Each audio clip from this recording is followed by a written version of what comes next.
Good morning. I hope you had a blessed weekend and happy Monday. I just want to talk to you just a few minutes and share my heart with you on some things that God has laid on my mind. One of the things is, what is holding you back? Are you sabotaging yourself? The first thing that I want to talk to you about is impairments.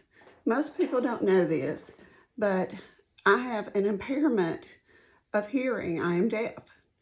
And I don't usually share this with anyone, but there are people out there, if you have an impairment, maybe you're in Mary Kay or you're in another company, or you're a man that's doing something that, but you don't feel like you can do your full potential because you have impairments. Well, I have cochlear implants on both sides.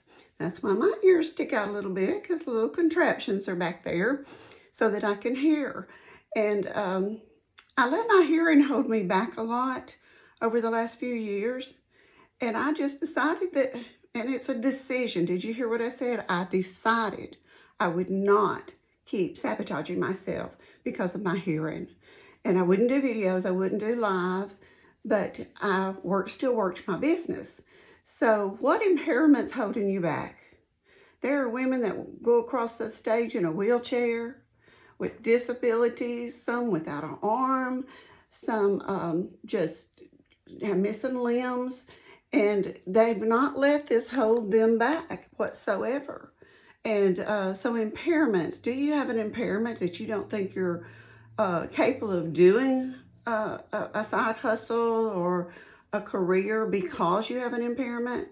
Well, I'm the master of impairments here. I have one.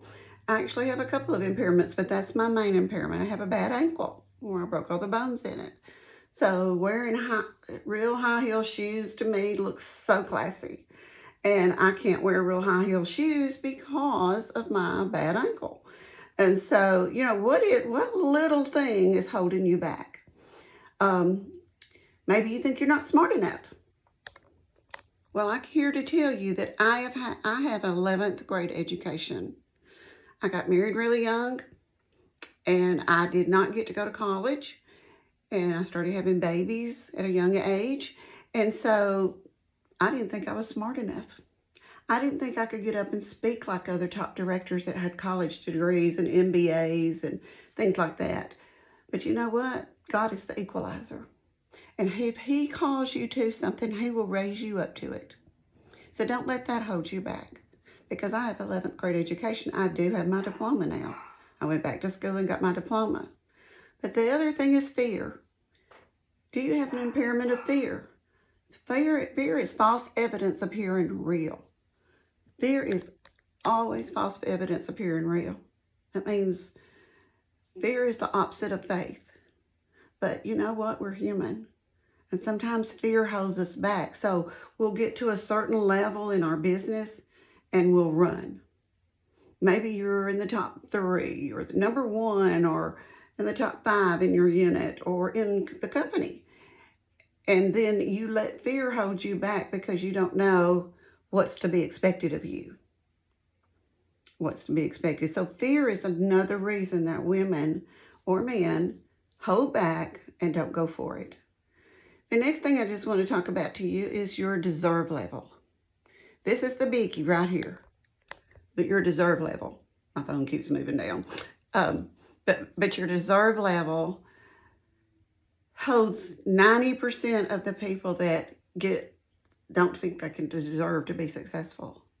So they'll get in this business, they'll get in that business, they'll do this, they'll do that, and they'll have so many things going because they don't think they deserve to be highly successful in anything. They just work at it, and then their deserve level's not there.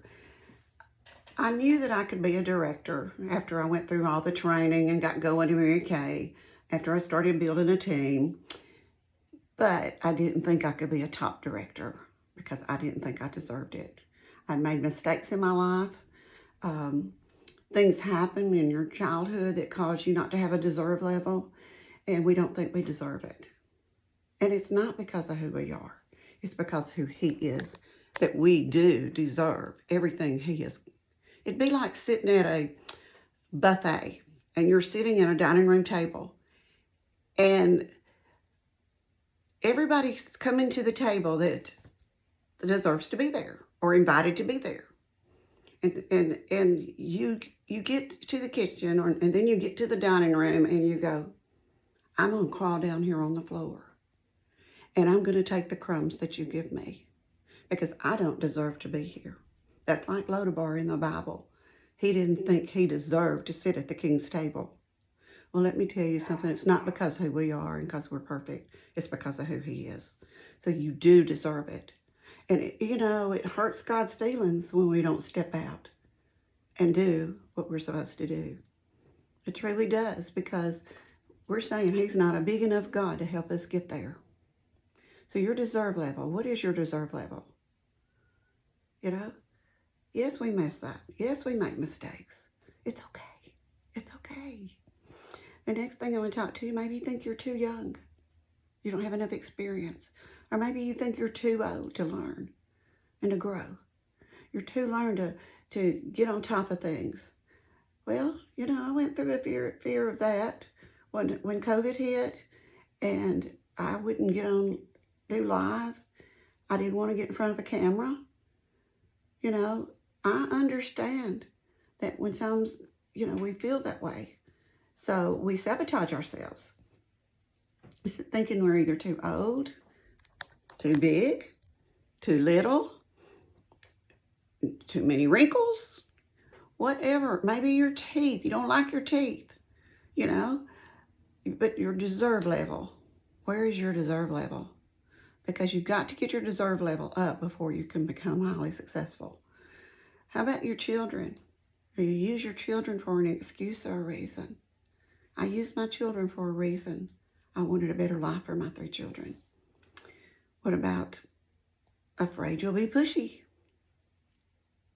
If you fear being pushy, you won't be. You won't be pushy enough. Because you don't have to be pushy. You can be assertive without being pushy. Women are going to buy their product and they're going to do something with their life. Why not you and why not now? What about don't believe in the product you're using? If you don't believe in the products that you're using, I don't know what to say except get in there and learn the product, layer the product, learn how to use it. You have 24 hours in a day. If you can't take an hour a day and practice on your face and practice on your skin, the skin is the most, we're basically a skincare company. You don't have to know glamour. You don't have to know, my phone keeps sliding down, I'm sorry. But you don't have to know everything to be a highly successful director or consultant in sales. But you do need to know a little bit about the products that you're representing. Some of the products aren't as important as a skincare, but you could just do a little at a time until you grow and learn it. Not willing to be coached. Are you willing to be coached? Are you showing up? Are you suiting up and showing up? Are you willing to get online and study and listen to the training or let somebody in person coach you? Because all you have to do is ask if you want to be coached. So are you coachable? Or teachable? And you have a teachable spirit and a coachable spirit.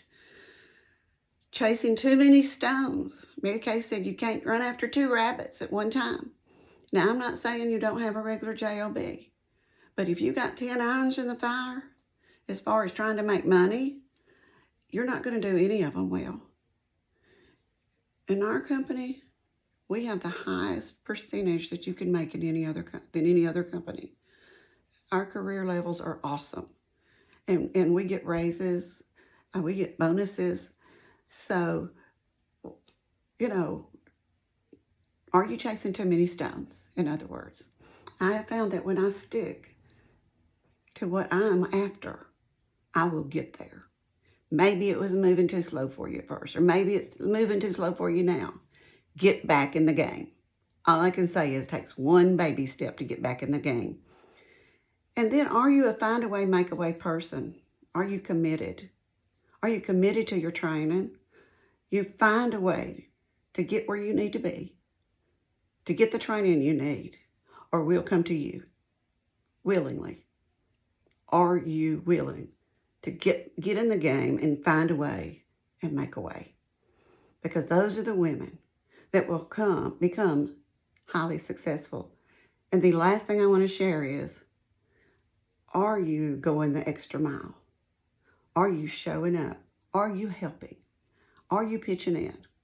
Doing the things that you don't have to do, but are willing to do to be in the space you need to be to grow. These are the things I think are very, very important and dear to my heart. And I'm sharing my heart with you today because I love you. I want you to become everything God's called you to be. Are you willing to step out of your comfort zone and do what God's called you to do? Maybe you missed the boat a long time ago with something else, but you're here now and you're listening to this video. I love you. God bless you.